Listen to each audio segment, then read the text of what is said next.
Cette saison avait été des montagnes russes incessantes pour Parker Schnabel. Les machines tombaient constamment en panne, les coûts du carburant avaient bondi d'un incroyable 37%. Les dépenses hebdomadaires pour l'équipe grimpaient à près de 120 000 $ et la récupération d'or avait chuté de 28% par rapport à l'année précédente. Parker vacillait au bord de la frustration, approchant ce point de rupture où n'importe quel mineur lèverait les bras au ciel en disant « ça ne marche plus tout simplement ». Oh, ndao yoto tati. Et pourtant, un seul instant allait tout bouleverser. La zone sur laquelle il se tenait avait longtemps été rejetée comme inutile. Les anciens rapports d'arpentage étiquetaient les niveaux du sol à peine entre 0,4 et 0,6 grammes par tonne, un rendement si faible que l'extraction de l'or y était considérée comme presque vaine. L'équipe avait exprimé son scepticisme, répétant inlassablement à Parker « Patron, tu ne trouveras rien ici, les données sont claires ». Mais l'instinct de Parker lui chuchotait le contraire. Il sentait que personne n'avait vraiment découvert le potentiel caché dans ce terrain négligé. Puis, de manière inattendue, le scanner s'illumina avec des lectures supérieures à 3,1 grammes par tonne, presque 5 fois plus élevées que ce que les anciennes données avaient prédit. L'équipe resta stupéfaite. De telles lectures étaient la marque distinctive des zones rares contenant le gros lot. Sans hésitation, Parker ordonna une battée de test. La première battée livra des pépites d'une valeur d'environ 850 $. Et alors qu'ils atteignaient une coupe plus profonde, le détecteur de métaux se mit pratiquement à hurler d'excitation. Puis vint le moment qui allait envoyer une onde de choc à travers la communauté de l'extraction aurifère. Une seule bande de terre produisit pour 430 000 $ d'or, pesant environ 163 onces, avec une pureté moyenne de 91%, le tout en une seule journée d'excavation. Ce n'était pas simplement un retour en force, c'était le revirement le plus spectaculaire de Parker à ce jour, transformant une saison de pertes en un profit sans précédent. Cette zone avait gagné sa réputation de « zone inutile » parce que les cartes historiques enregistraient des concentrations d'or d'à peine 0,4 à 0,6 grammes par tonne.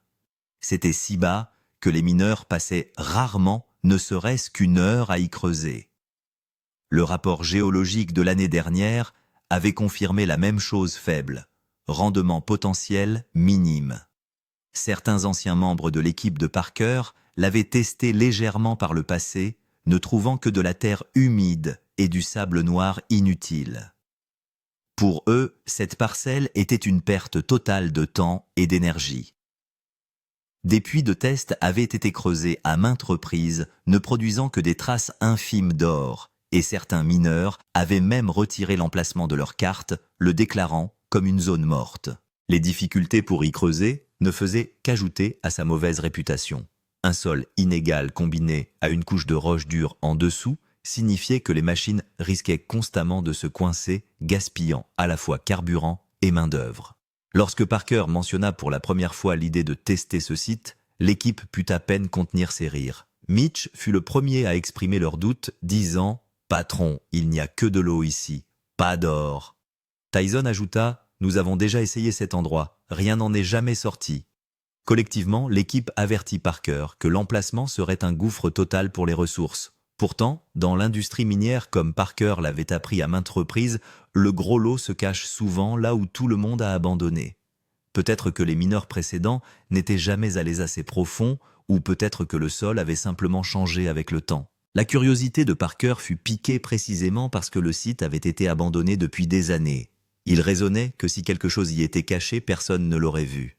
Malgré les avertissements persistants de l'équipe, l'instinct de Parker lui disait qu'on ne pouvait pas faire une croix sur cet endroit si facilement. Il croyait que ce point deviendrait le moment charnière de la saison. Lorsque Parker se tint dans la soi-disant zone inutile, il ne s'attendait pas initialement à découvrir quoi que ce soit de remarquable. Mais son attention fut bientôt attirée par des changements subtils dans le sol.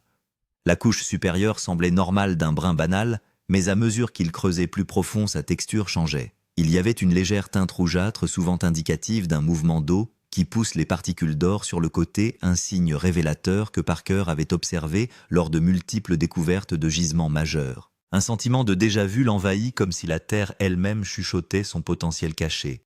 L'équipe, quant à elle, ne voyait rien d'inhabituel. Pourtant, l'instinct de Parker déclencha une alarme interne. Ses yeux captèrent alors de petites parcelles de sable noir et brillant. Le sable noir n'est pas rare, mais sa composition ici était différente, lourd, mélangé à de la magnétite et fin comme de la poudre. Parker le fit glisser entre ses doigts et reconnut instantanément le même sable noir trouvé près des zones aurifères à haute densité. Pour l'équipe, ce n'était que de la terre, mais l'intuition de Parker hurlait le contraire. Ce sable noir existait pour une raison.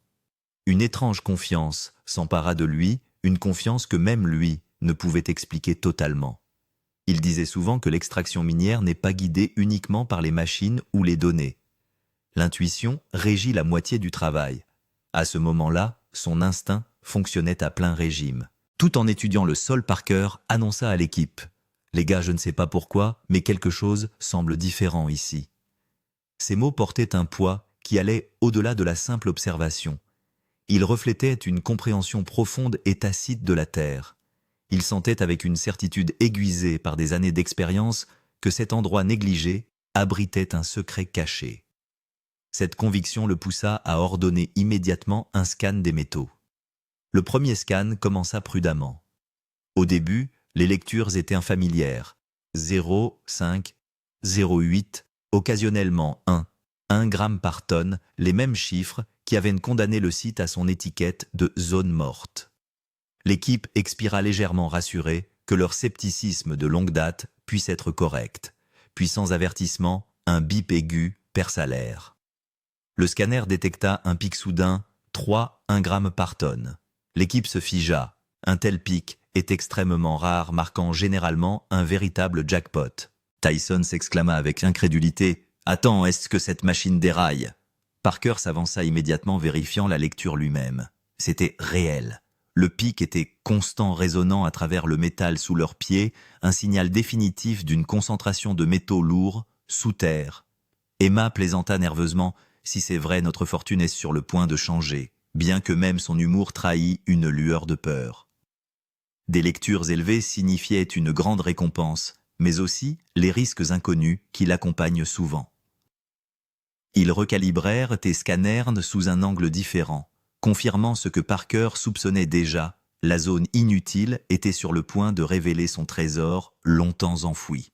Cette fois, le pic atteignit 3-4 grammes par tonne. Les yeux de l'équipe s'écarquillèrent littéralement car cette parcelle n'avait jamais montré de telles lectures. Mitch dit avec une incrédulité totale « Frérot, pourquoi personne n'a vu ça pendant toutes ces années ?» Cette question persistait aussi dans l'esprit de Parker. Si les lectures sont si folles, alors pourquoi cet endroit a-t-il été ignoré pendant des décennies? Parker tapota doucement le sol et sourit. Le genre de sourire qu'il ne fait que lorsqu'il est convaincu que le gros lot est proche. Il dit calmement « Les gars, ça pourrait être quelque chose de gros. » L'équipe était prise entre la tension et l'excitation, mais Parker était plein de confiance. Il sentait que son sixième sens pointait dans la bonne direction. Et honnêtement, c'est le plus grand frisson dans l'extraction minière quand ce ne sont pas les machines, mais le cœur qui révèle ce qui est caché en dessous. Et ici, le cœur et les données pointaient tous deux vers la même chose. Quelque chose de grand était sur le point d'être trouvé. Première bâtée de test pépite à 800-150 $, on secoue le tout. Lorsque les pics du scan métallique commencèrent à augmenter à plusieurs reprises, Parker décida qu'on ne pouvait pas se fier uniquement aux chiffres. Une preuve physique était nécessaire. Il fit immédiatement préparer une bâtée de test. L'équipe ramassa un peu de terre, la rinça à l'eau, puis commença à faire tourner doucement la bâtée. Au début, ce n'était que de la terre normale. Mais à mesure que l'eau se calmait, une lueur jaune vif apparut au fond. Le souffle de l'équipe se coupa. C'était exactement l'éclat que seules les pépites d'or de haute pureté possèdent. Parker se pencha pour regarder l'excitation évidente dans ses yeux. Au fond de la bâtée, il n'y avait pas juste de minuscules paillettes, mais plusieurs morceaux brillants et grossiers.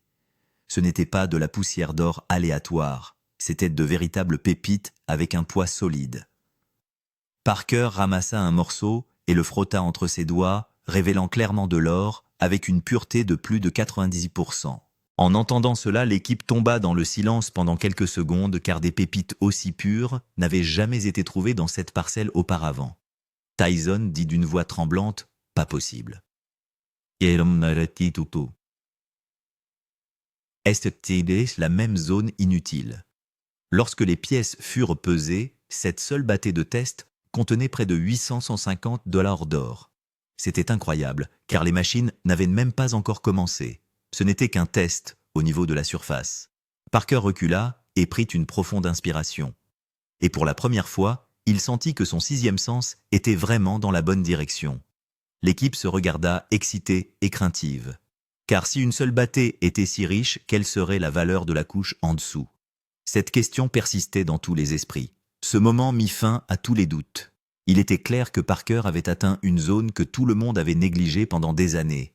La bâtée de test l'avait prouvé. Cet endroit ressemblait à ce que les zones de jackpot montrent avant de commencer.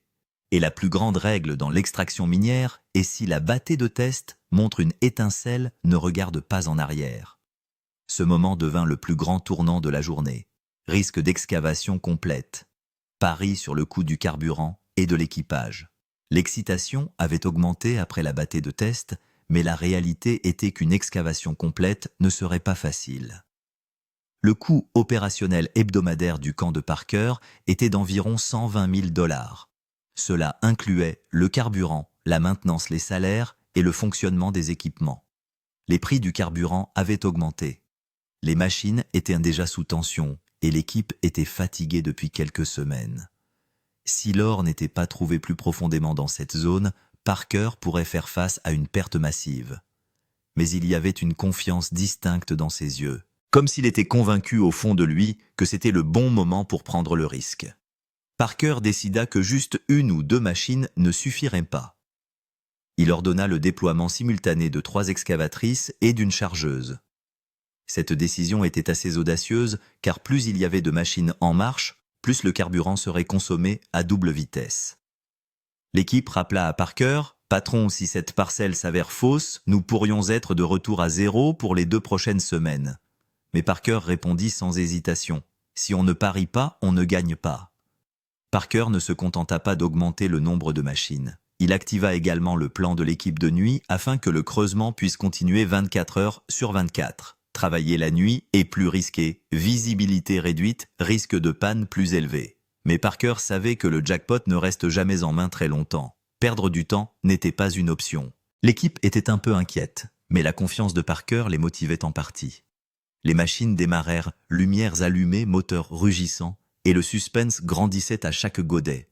La jauge de carburant baissait rapidement, mais le comportement du sol, la densité du sable noir et la structure des couches plus profondes signalaient à Parker qu'il allait dans la bonne direction. L'équipe craignait que risquer autant d'argent soit trop dangereux, mais Parker était clair, soit cet endroit nous fera flotter, soit il nous coulera. Il n'y a pas de juste milieu. Changement de comportement du sol profond, vrai suspense. Au début de l'excavation complète, tout semblait initialement normal, mais à mesure que l'excavatrice allait plus profond, le comportement du sol commença à changer. La couche supérieure était légèrement sèche, mais quelques pieds plus bas, la couleur du sol s'assombrit progressivement, prenant un ton brun rougeâtre souvent vu près des zones aurifères. Ce changement de couleur était exactement ce que Parker avait remarqué précédemment sur les lieux de gisements importants. L'équipe était un peu inquiète, mais l'espoir grandissait dans les yeux de Parker. Alors qu'il descendait de quelques pieds supplémentaires, le sol devint soudainement couvert d'une couche payante humide. Normalement, une couche payante humide signifie que des minéraux lourds sont déposés à un endroit en raison de l'écoulement de l'eau et l'or, se trouvent souvent dans de tels endroits. Lorsque la chargeuse souleva la terre humide, la quantité de sable noir à l'intérieur augmenta visiblement. C'était ce même sable noir lourd formé par un mélange de magnétite et d'hématite, et dans l'extraction minière, c'est considéré comme le premier signe d'un jackpot. Parker prit la terre dans sa main, la sentit et dit « C'est un bon signe, très bon ». Mais les doutes tourbillonnaient dans l'esprit de l'équipe. Ils craignaient que tout cela ne soit qu'un coup de chance. Parfois, la géologie semble parfaite, la coloration ressemble à un jackpot, mais il n'y a pas d'or du tout. Patron, nous avons déjà vu beaucoup de couches aussi tapées à l'œil auparavant. Rien n'a été trouvé en dessous, dit Tyson à voix basse. L'inquiétude de l'équipe était authentique car si l'or n'était pas trouvé ici, Parker aurait gaspillé de l'argent, du carburant et du temps. Mais cette fois, Parker était absolument calme et concentré. Il étudiait le comportement du sol comme un puzzle, et chaque indice semblait refléter les endroits où les plus grandes trouvailles de sa carrière avaient été faites. À mesure que la couleur du sol s'intensifiait et que la couche payante devenait plus lourde, Parker ordonna d'augmenter la profondeur d'excavation. Le bruit des machines et la tension environnante se combinaient pour créer un sentiment unique de suspense. L'équipe sentait que cet endroit s'avérerait être soit le plus grand triomphe de Parker, soit sa défaite la plus douloureuse. Les deux possibilités flottaient dans l'air et chaque godet était rempli de suspense. Premier gros godet, chaos, alors que des morceaux jaunes vifs apparaissaient. L'excavatrice prit une autre pelletée profonde. Cette fois, le sol était un peu plus dur, comme s'il y avait un matériau compacté en dessous. Le godet s'éleva, et alors que la chargeuse le vidait dans la benne du camion, tout fut calme pendant quelques secondes. Puis soudain, un éclair jaune vif apparut à la lumière du soleil. Plusieurs morceaux jaunes vifs semblèrent tomber directement hors du sol. L'équipe se figea littéralement comme si quelqu'un avait arrêté le temps. La main de l'opérateur caméra trembla d'excitation, et la vidéo devint instable. La vraie réaction que les mineurs ont lorsqu'ils voient un jackpot pour la première fois. Les morceaux d'or de la taille d'une pépite émergeant du sol brillaient aussi clairement que personne n'eut besoin d'une seconde pour réaliser qu'ils étaient en or pur. La bouche de Tyson tomba ouverte. Il s'écria « Oh mon Dieu, c'est vraiment de l'or. Et comment est-ce si gros ?» Parker resta sans voix. Ses yeux montraient l'incrédulité, l'excitation et le choc, tout à la fois. Les morceaux étaient si brillants qu'on aurait dit que quelqu'un avait brisé des lingots d'or en petits morceaux et les avait cachés dans le sol. Certains membres de l'équipe examinaient les pièces dans leurs mains. Parker ramassa une pépite, la frotta, puis dit doucement « C'est irréel ». C'était le moment que chaque mineur vit une fois dans sa vie, voir le jackpot juste devant lui. Cette découverte changea toute l'atmosphère. La peur de l'équipe s'évanouit et l'adrénaline monta en flèche. L'équipe de tournage commença à prendre des plans sous tous les angles. Cela allait être l'un des meilleurs moments de l'histoire de Gold Rush. Parker resta silencieux pendant quelques secondes, puis sourit et dit « Les gars, ce n'est que le début. Il y en a plus en dessous. » Et en effet, ce seul godet prouva que le sixième sens de Parker était correct. Cette parcelle n'était pas un coup de chance, mais une poche d'or entièrement chargée. Le chaos, l'éclat, le choc, tout cela rendait clair que Parker avait déverrouillé le plus grand rebondissement de la saison. La lecture explose. Pic de 5, 46 glotonnes confirmées. Lorsqu'il s'avéra que le premier godet était plein d'or, Parker décida immédiatement de prendre une lecture plus profonde. Le scanner fut placé sous un nouvel angle, et la densité du sol fut revérifiée. Pendant quelques secondes, les lectures furent normales. 2, 8, 3, 1. Puis soudain, il y eut un pic aigu. Le compteur grimpa directement à 5, 4 tonnes. Les yeux de l'équipe leur sortirent littéralement de la tête. Tyson hurla « Pas moyen, comment est-ce possible ?» Mais le pic ne s'arrêta pas là. Après un moment, la lecture atteignit 6 glotonnes. Ce chiffre est le plus grand signe d'un jackpot dans le monde minier, car de telles concentrations ne se trouvent que dans des poches rares. Géologiquement, de telles zones se forment lorsque l'eau coule à travers un sol riche en minéraux dans une direction pendant des années, les déposant en un seul endroit. L'or étant plus lourd, forme une couche naturellement compressée. Parker avait déjà vu ce modèle auparavant. Une combinaison de mouvements glaciaires et de débits de ruisseaux crée des poches contenant des tonnes d'or en un seul endroit. Le même modèle exact se répétait ici. La densité du sol, la lourdeur du sable noir et la montée de la couche payante humide. Tous les signaux disaient la même chose. Ceci est un piège à or naturel. Le niveau d'excitation dans l'équipe était complètement différent à ce stade. L'équipe de tournage zoomait constamment, les opérateurs d'excavatrices travaillaient sous adrénaline et Parker vérifiait constamment les lectures du compteur. Sa respiration était aussi devenue un peu plus rapide. Il savait qu'un pic de 6 glotonnes n'était pas une blague. Cela pourrait non seulement changer la saison, mais changer une vie. Les membres de l'équipe chuchotaient entre eux Si toute cette parcelle est comme ça, alors Parker pourrait obtenir sa plus grande victoire de l'année.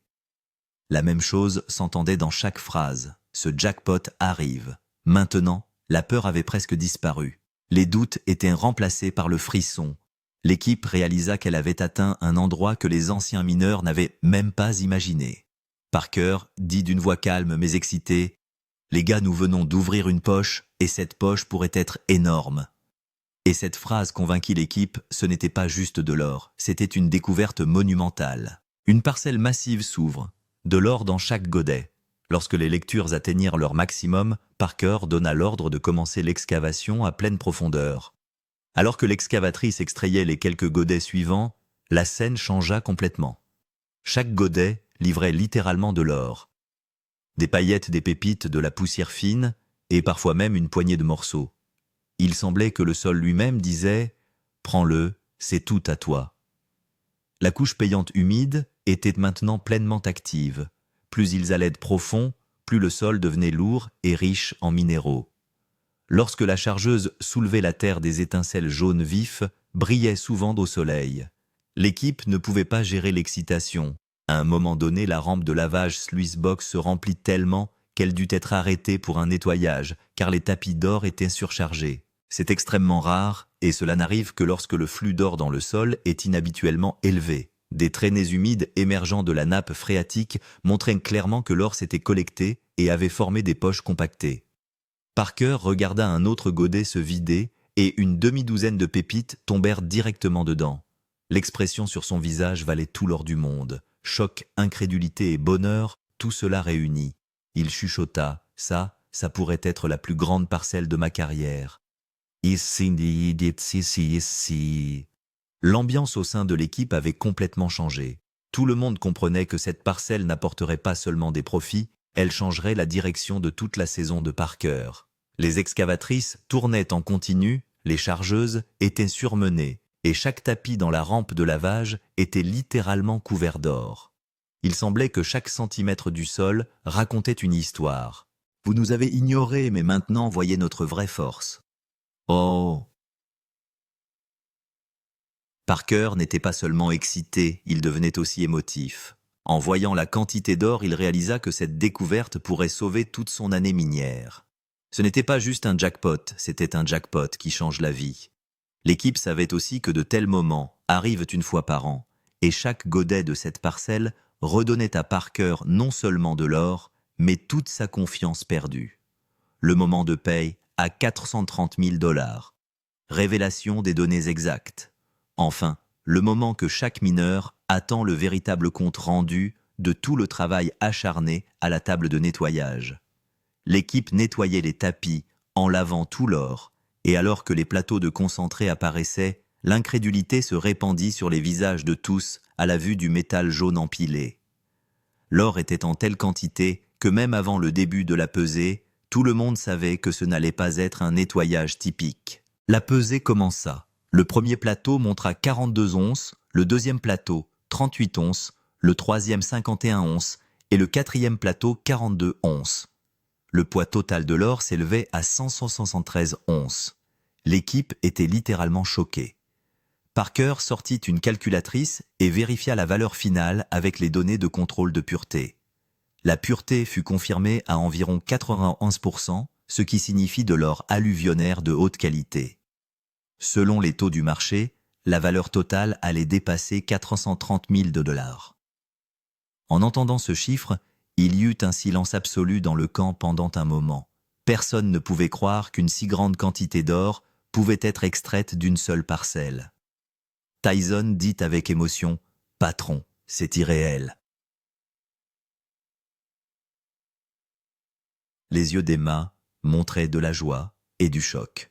Parker fixa la table de nettoyage pendant quelques secondes. Un rare sourire profond apparut lentement sur son visage, le sourire qu'il n'utilise que pour ses plus grandes victoires. Il dit doucement « Ça vient de sauver notre saison ». En entendant cette phrase, la tension, les doutes et les peurs de l'équipe s'évanouirent instantanément. Ce n'était pas juste 430 000 $. C'était la preuve ultime de leur travail acharné, de l'instinct de Parker et de l'histoire cachée de ce morceau de terre ignoré. Ce nettoyage avait restauré Parker non seulement financièrement, mais aussi mentalement. L'équipe se tapait dans la main et l'équipe de tournage rembobinait même ce moment par excitation. L'aura de Parker avait complètement changé. Il comprenait que cette parcelle n'était pas juste un jackpot, c'était un tournant massif, signaux de la seconde couche. Y a-t-il un jackpot encore plus gros en dessous? Après le nettoyage, lorsque l'équipe éteignit les machines, Parker réfléchit à une question toute la nuit. Cette poche n'était-elle que le début, car le scanner avait détecté des échos métalliques plus profonds à plusieurs reprises pendant l'excavation. Une fois le nettoyage terminé, Parker décida de scanner le sol à nouveau. Alors que le scanner atteignait une couche plus profonde, le compteur recommença à montrer des pics inhabituels. Mais cette fois, le signal venait de plus profond encore. Les lectures oscillaient constamment entre 2, 9, 3, 3 et à certains endroits jusqu'à 4, 6 G-tonnes. C'était une combinaison effrayante et excitante, car trouver une autre poche sous une poche de jackpot est l'un des phénomènes les plus rares dans le monde minier. L'équipe demanda nerveusement « Patron, y a-t-il une deuxième couche en dessous ?» Parker répondit sans hésitation. À en juger par cet écho, il semble probablement que oui.